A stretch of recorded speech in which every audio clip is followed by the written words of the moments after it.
Let us note down the kinematic equations for uniformly accelerated objects. The first one is v equals to u plus at. Second one is s equals to ut plus half at square. Third one is v square minus u square equals to 2ax. And what is u?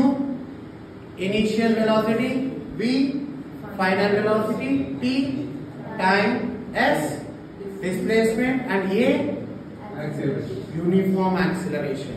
That is chala important. Okay na? Now acceleration is uniform, then only we consider these equations of motion.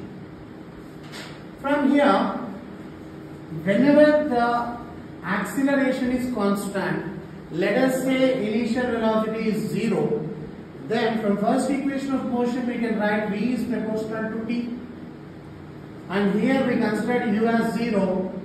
Anyway, a is constant, half is constant. From second equation of motion we can write s proportional to t square, and in the third one u considered as 0, 2a is constant. From third equation of motion we can write v square proportional to s.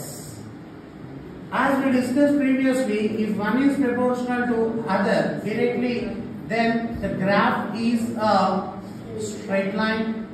If one is proportional to square of the other, then graph is a parabola. Now, in VT graph, the graph of VT is always a straight line, and the graph of ST is a parabola, and similarly the graph of VS is also a parabola. And one more important point we have to keep in our mind is that this holds good. The graphs of these holds good only when there is uniform acceleration. అది మనం బాగా గుర్తుపెట్టుకోవాలి. Uniform acceleration ఉన్నప్పుడే ఈ graphs అన్ని perfect ఉంటాయి, లేకపోతే change అయ్యే అవకాశం కూడా ఉంది.